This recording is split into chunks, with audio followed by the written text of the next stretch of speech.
Now, as I mentioned before, this tetrahedron, on top of a tetrahedron, on top of tetrahedron is the seal of perfection. When you outline the points and connect the dots on the seal, you will get yourself a hexagon. And when you take the seal of perfection and you encompass it in a circle, and you make an equator where the points touch on that circle is 19.5 degrees of that equator. So we see that with the seal of perfection, you outline it, you get a hexagon, and with the seal of perfection, and you put it in a circle, 19.5 degrees of its equator is, you get 19.5 degrees of its equator when it's in a circle. So keep that in mind as we're about to really dive into this study. Let's look at God's work with his seal of approval. Again, as I mentioned, connecting the dots with the seal of perfection, you get yourself a hexagon. Notice this honeycomb. We know that bees make honey inside a honeycomb. But if you really look at a honeycomb closely, you'll see that the honeycomb is actually a hexagon. And we know that bees don't go to school to learn geometry, so how do bees know how to make a hexagon? Because the Lord gave them that intelligence to do so. And it's funny that the hexagon, which comes from the seal of perfection when it's outlined, is seen on a honeycomb as God describes the promised land to be flowing with milk and honey. In Jeremiah, the Bible says, that I may confirm the oath that I swore to your fathers, to give them land flowing with milk and honey, as at this day. Then I answered, so be it, Lord. Now, why did God choose honey? God didn't say flowing with milk and sugar, milk and crackers, milk and peanut butter, but he chose honey. And I can understand why, because honey reflects his seal of perfection. Take these giant stones here in Northern Ireland. These giant stones here grow in a particular shape. They grow in a hexagonal shape. Now, notice Jesus makes a reference to a particular flower in Matthew. Jesus says that, so why do you worry about clothing? Consider the lilies of the field, how they grow. They neither toil nor spin. And yet I say to you that even Solomon in all his glory was not arrayed like one of these. So why does Jesus make a reference to Solomon's perfect wisdom, where a wisdom no man was like before or after him, to the lilies of the field, saying that the lilies of the field are more arrayed than his wisdom? But notice Jesus doesn't choose any other plant in this comparison. He doesn't say like the roses of the field, or the grass in the field, or the tulips in the field. He says the lilies of the field. Well, I researched and found that this is the lily of the field referring in the Bible. But if you really look closely, why Jesus is making reference to the lilies of the field is because it reflects the seal of perfection. Its shape is created in comparison to the seal of perfection. And you can see on the back of a turtle shell, seal of perfection on its outline, a hexagon. Snow, when snow falls, it makes hexagonal shapes. The eye of a fly has hexagon shapes. But the Lord didn't just create Earth and what's in it. He also created planets. Take Saturn, for example.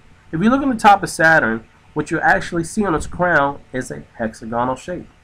Now what you're actually seeing is jet streams pushing the gas planet in directions to make a hexagonal shape. But you have to ask yourself, how does something like this happen? Well, a law was applied to this planet for it to do so. For example, we have the law of gravity. When we throw something up, the law is written that it must come down. But for this planet of gas, jet streams, it's been altered for jet streams to go in directions to make a hexagonal shape on its crown.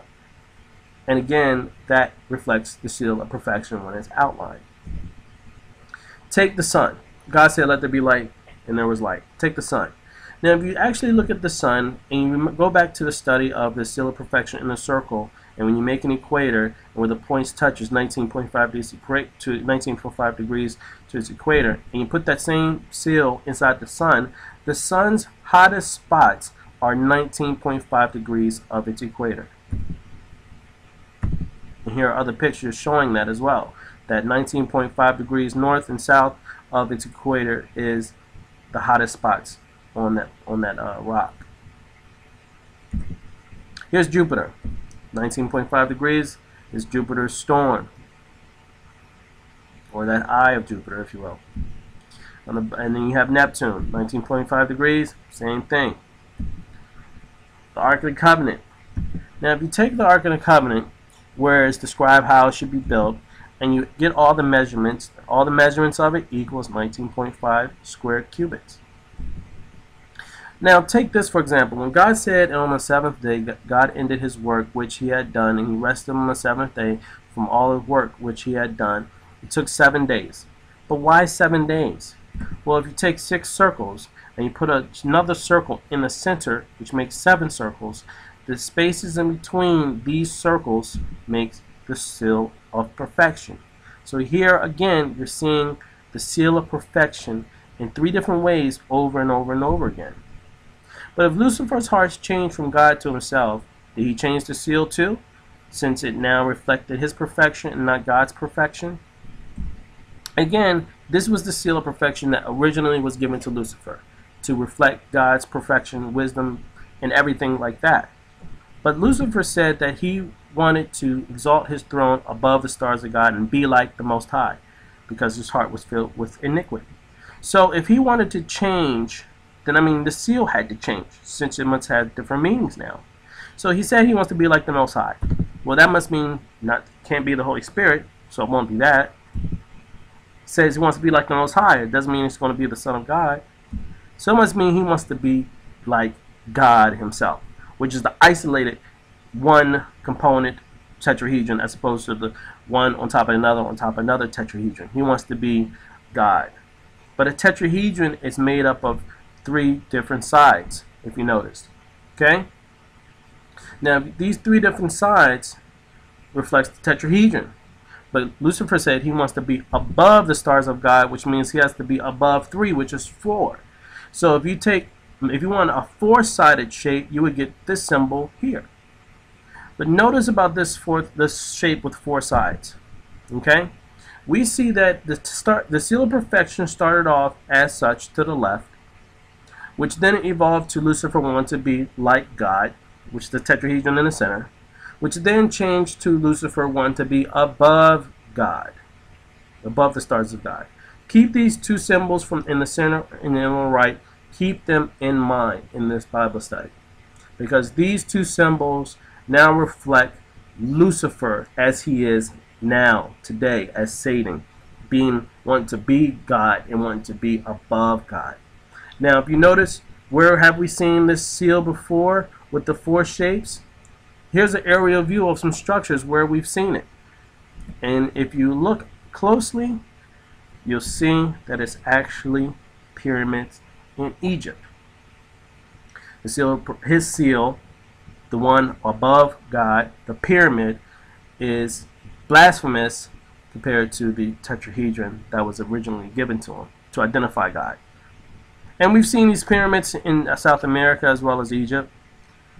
And if you notice something quite particular with the pyramids in South America, the base part of the Mayan pyramids in South America is a snake head.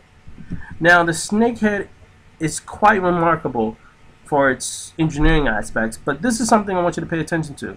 The snake head at the bottom is quite similar because it's quite interesting, because Lucifer's first appearance in the scriptures in Genesis is as a serpent. When Genesis, remember, it says, then the serpent said to the woman, you will not surely die, for God knows the day in which your eyes will be open, and you will be like God, knowing both good and evil. So here's the bottom of this temple, the bottom of this pyramid is a snake head.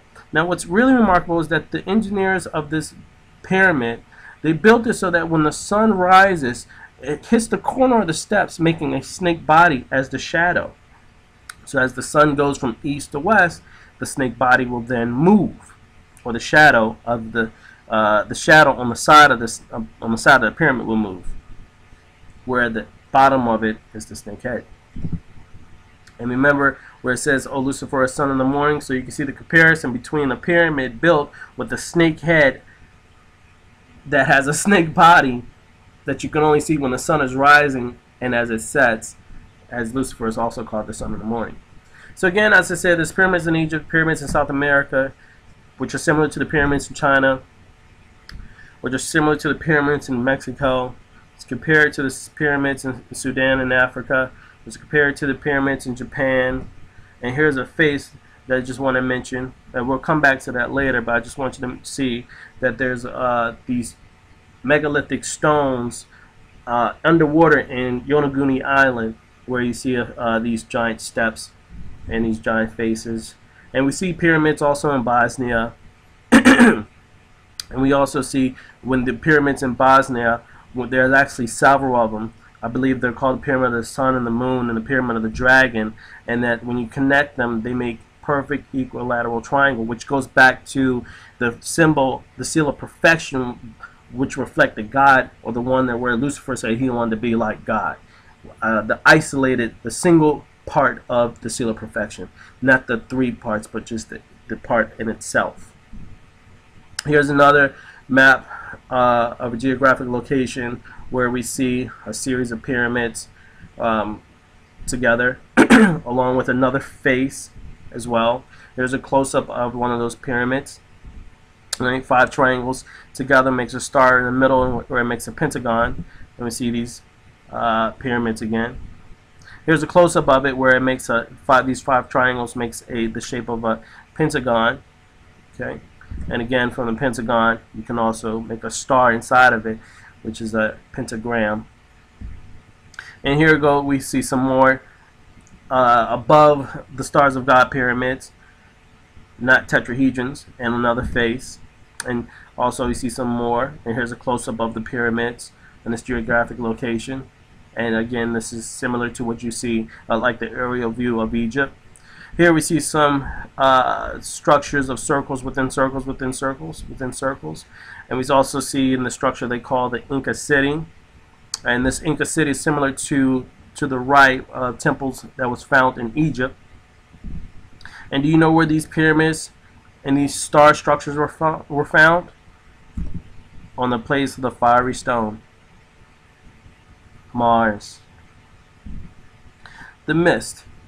Here's how we know this. God mentioned that the fiery stone was in the mist.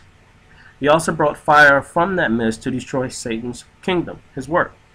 So fire and the fiery stone dwells in the mist. What or where is this mist? Well, let's read again. In the beginning, God created the heavens and earth. The earth was without form and void. Darkness was over the face of the deep. And the Spirit of God was hovering on the face of the waters. And God said, let there be light. And there was light.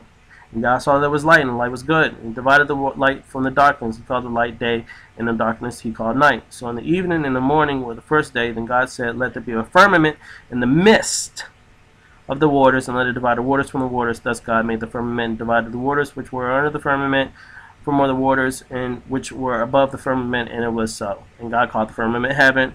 So in the evening and the morning were the second day. Now, in the creation of the world, God called the firmament to be in the mist. So that mist is space. That firmament was the firmament is an ice-like atmosphere that once covered the whole earth, and that mist is in space.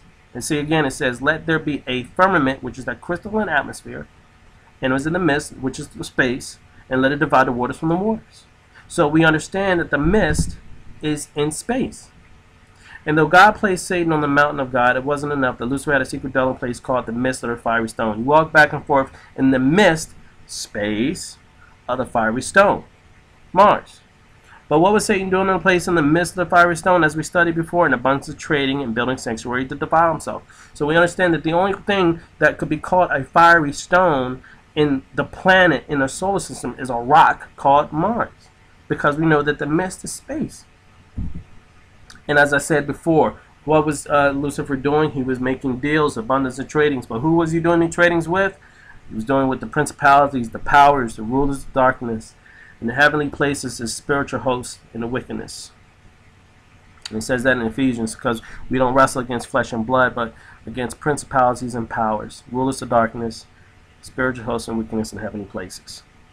These are his followers, celestial beings, who he was doing deals with. Those who sided with him to follow him so that he could become like God, achieving his goal.